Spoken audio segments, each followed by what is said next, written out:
Salut à tous et merci de nous accueillir pour cette nouvelle édition de votre magazine hebdomadaire. Mais quel lapsus tout à fait à propos car notre premier arrêt vous propose un voyage hors du temps à la rencontre de ces animaux qui accompagnent l'humanité et des civilisations successives depuis des siècles, les dromadaires et les chameaux. Lors de sa récente exposition solo, le photographe Steve Dubois nous proposait donc 25 images issues de ses voyages en Mongolie intérieure à travers les déserts de l'Inde et les dunes du Maroc. Des chameaux et des hommes s'installaient au Diaspire Codan du 4 au 12 juillet 2026 et célébraient un double trentenaire, celui du cercle des artistes photographes dont Steve Dubois fait partie et celui du lieu qui accueillait cette expo. Ode au voyage, voici la caravane de l'extrême. Donc cette année-ci, le CAP fait la 30e édition du Salon d'août, qui coïncide avec les 30 ans du Codan d'ailleurs. Et en prélude à ça, nous finissons 3 expositions déjà. Une au Hub à Phoenix, une ici, Rust ici, Sheila Dansant et Michel Moses Dubois. Et puis maintenant, une solo, donc les chameaux et le désert, juste avant qu'ils nous rentrent dans le mois d'août pour le 30e Salon d'août.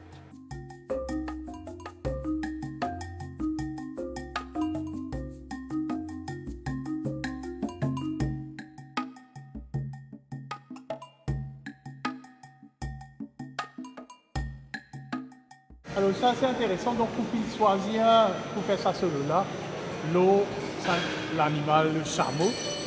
Donc là, il avait combien de temps, combien d'années, qui contexte justement sur un... Alors, les premières photos dans l'exposition, les premières photos qu'il nous fait, c'était en 2017, en Mongolie intérieure. Donc, on s'est invité à une fonction là-bas, dans le 10e anniversaire du Global Photographic Union, dont je suis membre, donc invité. Et c'était mon premier contact vraiment avec le chameau. Puis en 2019, il y a eu le Maroc, ça par exemple. Et en 2024, là, il y avait le congrès de la FIAP en Inde. Donc, juste après le congrès, il y avait un phototour dans le désert du Thar, dans une région Jodhpur et Jaisalmer. Donc, ça fait 3 étapes, 3 années différentes pour ces photos-là.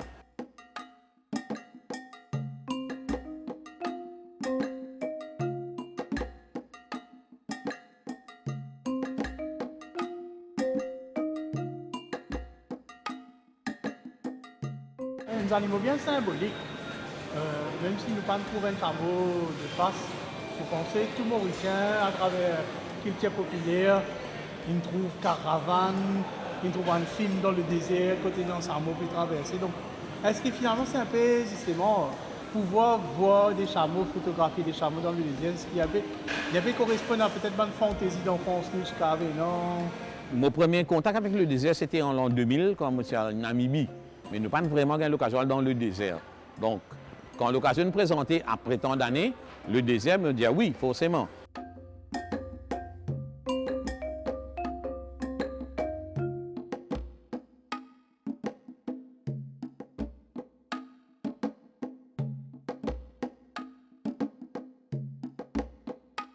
Quand on dit désert, le chameau est incontournable.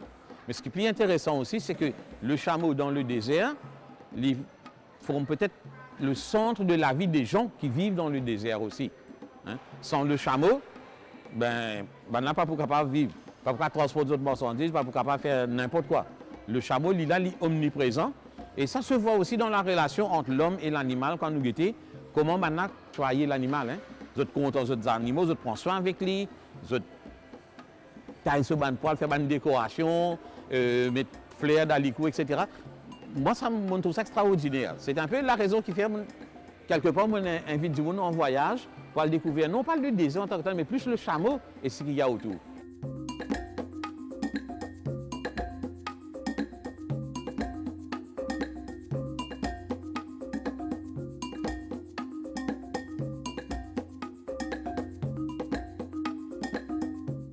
Nous allons dans le désert, c'est parce que nous sommes affiliés à la Fédération internationale.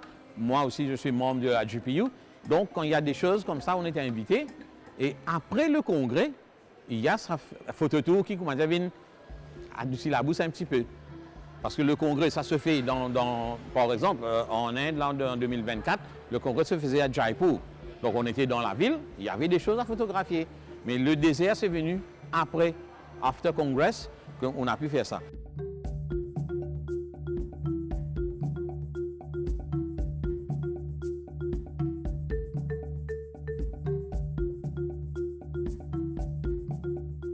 Que ce soit le Maroc, l'Inde ou Mongolie intérieure, c'est toujours une découverte. Ce n'est pas parce qu'on trouve chameau une fois là que ça va être la même chose. La relation entre l'homme et l'animal diffère un petit peu selon l'endroit que vous été. Et puis le type d'animal aussi. On peut dire chameau, chameau, chameau. Mais en Inde, au Maroc, ce sont des dromadaires, hein, avec un seul boss. Mongolie intérieure, c'est le chameau vraiment avec ses deux bosses. Ce qui est extraordinaire, c'est que vous êtes adapté pour ça climat, sa région-là. Hein, quand nous pouvons souffrir de la chaleur, ben, le chameau, il continue de brouter. Même s'il y a un mec qui l'a gagné par-ci, par-là, il tout le temps peut mâchouiller. Il est résistant. Nous mettons un tabagage sur les deux et il marche tranquille, il peut aller.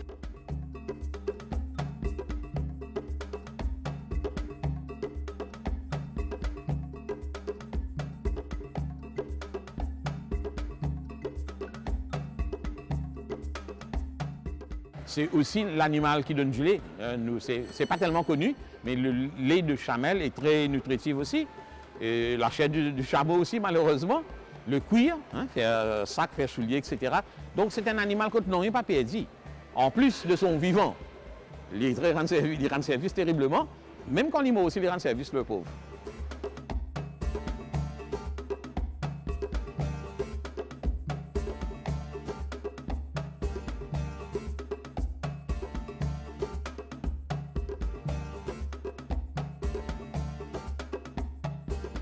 Le chameau aussi, il correspond à une mode de vie. Je ne sais pas ce qui, finalement, tu as l'impression, là où je vois, c'est pas un nomade ou un commerçant. Voilà, mais là où trouve sa contexte dans lequel Samoa a été, ce qui me fait l'impression que, voilà, il persistait à une mode de vie en voie de disparition. On pensait que ce mode de vie-là, avec le temps, il peut disparaître. Hein, forcément, il y a moins de caravanes de chameaux maintenant, par exemple, parce qu'il y a des camions, il y a des trucs motorisés pour transporter. Mais c'est quelque chose de culturel aussi. Il y a des gens qui élèvent des chameaux pour vendre. Hein? Et bon, il y a les nomades que je n'ai pas vraiment rencontrés. Il y a des gens comme ça qu'on a rencontrés. Mais c'est plutôt des gens qui vivent dans les alentours des villes. Mais c'est un mode de vie sur le déclin, malheureusement.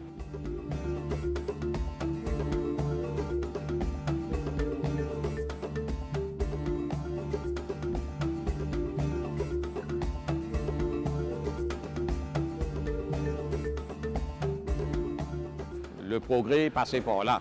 Mais il y a toujours cet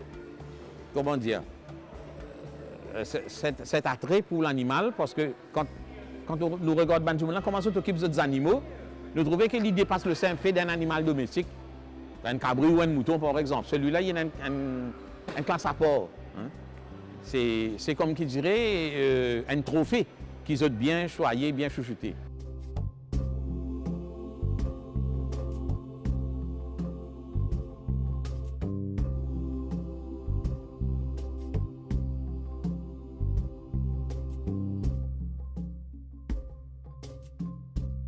Qui a été ces animaux? Est-ce qu'il y a un caractère très vif? Alors, moi, ce qui m'a remarqué, surtout en Mongolie intérieure, c'est un animal qui est très calme. Hein? Quand ce côté vient là, il vient sur la tête, il vient de l'autre côté. Quand il vient par ici, il vient sur la tête, il vient par là-bas. Mais on apprend aussi que certaines fois, un chameau mordé. Quand on voit la gazote un peu trop, il y en a ce caractère, surtout en période de rut. Là, le mal là, c'est assez agressif. Mais sinon, c'est un animal qui, le chameau principalement, c'est une bête de somme pour transporter bagages, etc. Certaines régions d'Afrique, là, faire une caravane du sel, c'est ça. En Mongolie intérieure, c'est un peu ça aussi, c'est pour le transport, mais on voit aussi que c'est pour amuser les touristes. En Arabie, c'est pour les courses de chameaux. Hein? C'est une écurie assez grandiose et les chameaux se vendent assez cher aussi, les bons coureurs. Donc c'est un animal qui remplit plusieurs fonctions à divers niveaux.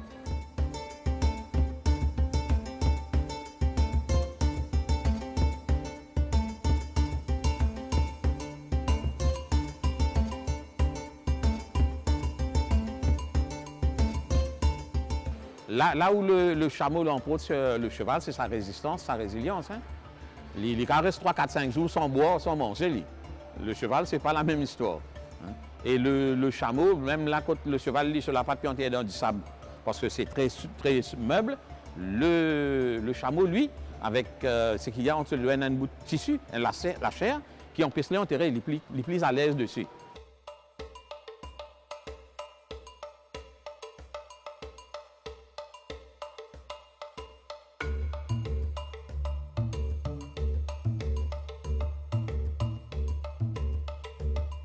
Est-ce que vous trouvez que finalement vous êtes interpellé par le Samo? Est-ce que vous avez une échange de bonnes expériences et non pas Un peu du monde qui vient guetter, il y en a certains un petit peu loin, de loin, et il y a certains qui est approché. Et là, comme ça, ce matin, d'ailleurs, une madame qui dit, mais si on expose ça là, parce que nous-mêmes, pour nous parler tout Samo, en vrai, nous ne sommes pas capables de dépenser autant d'argent à là-bas, etc. Bon. C'est déjà, j'ai rencontré des étrangers, des Saoudiens qui me demandaient, ça, Saudi Arabia, je dis non, pas encore, next time. Et lui me dit, ben, Inch'Allah, la prochaine fois, tu viendras. Hein. Donc, il y a des gens comme ça qui me demandent de quel pays, etc. Et il y a une certaine interaction quand même.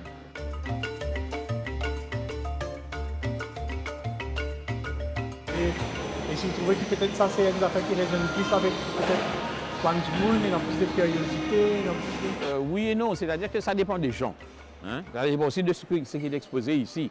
Et là, certaines personnes, ils sont attirés pour regarder ça parce que c'est très exotique pour nous, Mauriciens. Hein? Un paysage, soleil couchant, qui nous est à Maurice, c'est du déjà vu de ce côté-là. Pour des étrangers, il y a certains qui... Wow, excuse me. Donc, ils viennent demander des renseignements. Donc, ça dépend des gens et aussi du sujet exposé.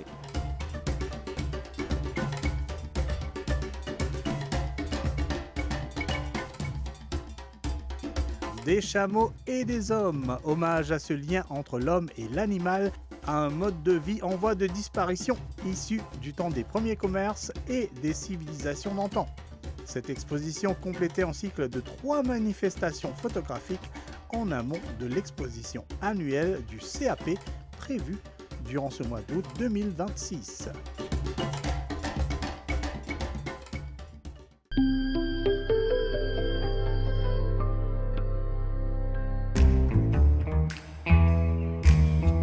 Faisons cette fois un tour du côté de l'école des beaux-arts Mahatma Gandhi Moka, où se tient la 43e édition du Salon de mai, exposition phare du paysage artistique mauricien qui prend fin le 22 août 2026. Comme lors des précédentes éditions, la sélection de cette année rassemble les œuvres d'artistes réguliers ainsi que celles de nouveaux participants dans un espace de dialogue visuel autour du thème de cette année, réflexion.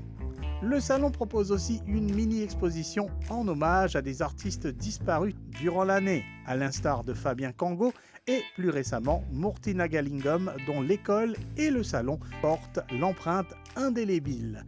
La veille du vernissage, nous nous étions immiscés dans les coulisses du salon, au cœur des derniers préparatifs entre accrochage, ajustement et effervescence créative. Le curateur de cette édition, Krishna Lochumon, ainsi que d'autres artistes présents, étaient en pleine installation. Via caméra ou via smartphone, nous avons recueilli pour vous des moments pris sur le vif.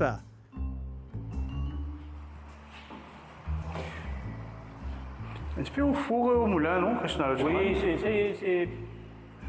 c'est la réalité de monter une exposition. De faire le mieux possible pour satisfaire tous les artistes.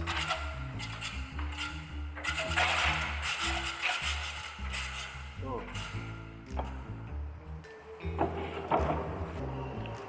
Un assemblage hautement symbolique. Oui. Ben, c'est M. Nagalingam, lui-même qui est le premier artiste qui commence l'école des beaux-arts. Parmi les premiers qui commence l'école des beaux-arts. Et lui-même le premier qui fait une vie avec l'idée de salon de vie. Primordial pour qu'il a progressé, c'est l'éducation. C'est bien un espace que tout le monde est capable d'apprendre une technique, développer une nouvelle technique que l'artiste a rencontré. Et deuxième, très important, qui va dans une place que vous êtes capable d'exposer, que vous avez rencontré, que vous avez une discussion philosophique, artistique autour de l'art, qui l'art a progressé. Le mot politicien de ça, c'est ma personne qui est dans cette vision-là et qui fait une récit, mais ça, une récit réalise. Voilà.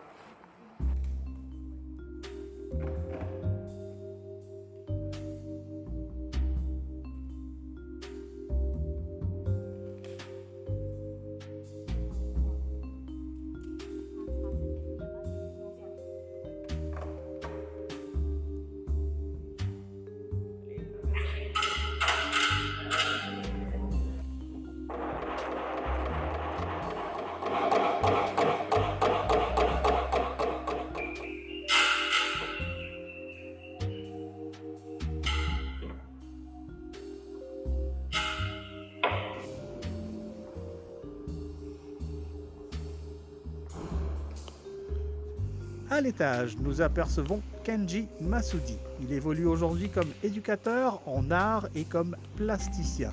En pleine installation, il nous accorde un moment pour parler de ce lien entre lui et cet espace d'exposition, un lien qui remonte à très longtemps. Heureuse coïncidence, son œuvre explore également les notions d'éducation et de transmission. Alors, quelle relation c'était avec le lieu et avec le salon? Et quelle relation maintenant avec le lieu? Au fait, je suis élève ici. C'est-à-dire, en 2015, j'ai intégré School of Fine Arts. Pour moi, c'était un de mes rêves comme si pour pouvoir continuer là. Mais au fur et à mesure, moi, il ne passe plus beaucoup la plupart de temps ici à la maison parce que les temps je fais faire cours. Nous travaillons avec mon lectureur, surtout, et mon contribué pour être mon lectureur, comme élève.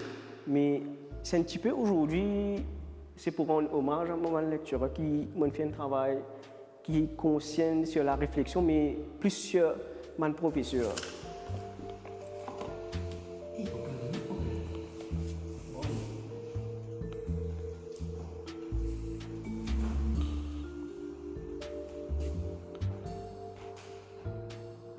Salon est salon de consacré à un artiste disparu qui est Moutina Gabindom. On voit un grand tableau collectif qui peut évoquer ce nom. Quand je suis étudiant, et nous lecturons toujours cite ça nous avec nous. Parce que c'est un petit peu grâce à lui qu'ils ont dit dans ce salon 2000 ans. Si pas aujourd'hui, je ne suis pas là et devant eux. C'est aussi un petit peu aussi pour rendre hommage aussi à un artiste qui est disparu là. Mais seulement, cette œuvre toujours peut faire un partage, peut toujours faire une réflexion aussi. Que ce soit sur la société, sur un problème, mais il a toujours un héritage.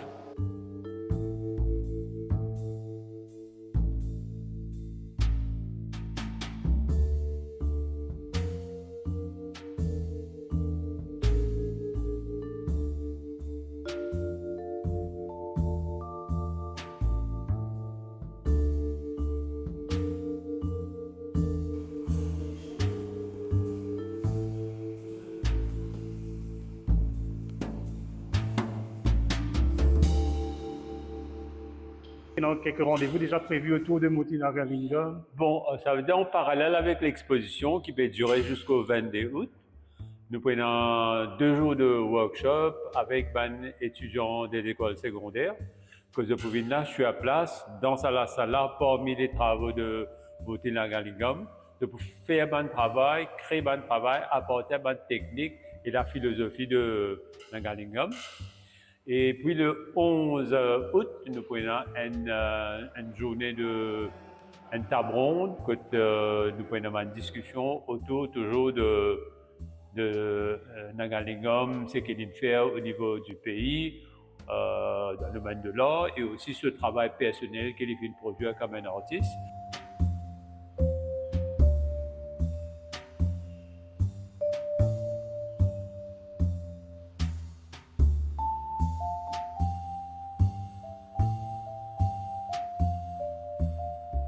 Mais la création, il y a besoin d'une affaire qui apporte du réflexion. Il y a besoin faire la différence entre décoration et création.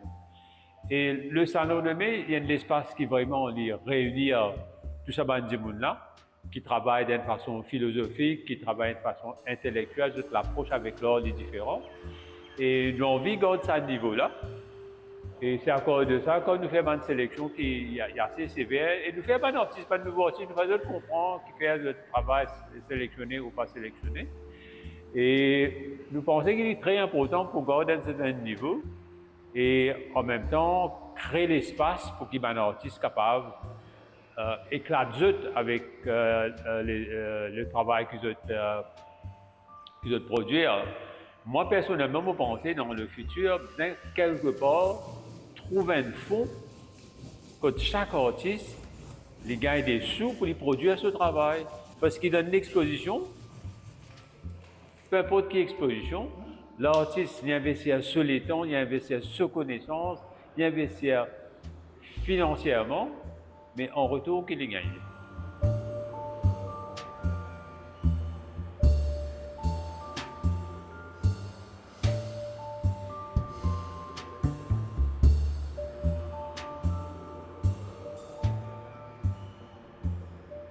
Et si vous considérez aujourd'hui le Salon de mai, autant qu'il y a une exposition, il y a aussi un espace de transmission. Oui, transmission est très important parce que pourquoi?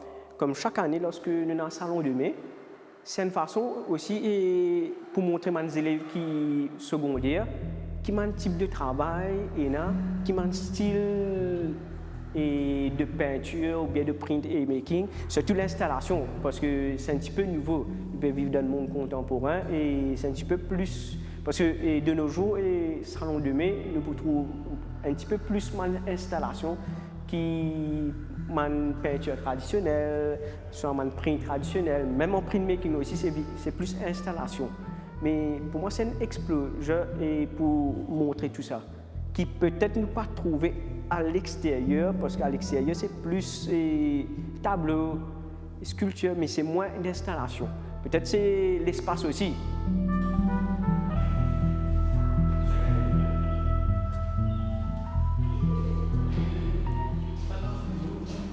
Immersion en guise d'invitation donc.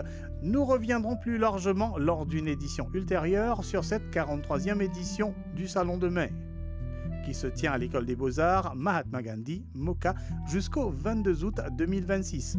Peinture, sculpture, installation ou encore création numérique, cette exposition gratuite invite le public à marquer une pause, à observer, mais surtout à réfléchir. Point final à cette édition. À la prochaine, restez en ligne.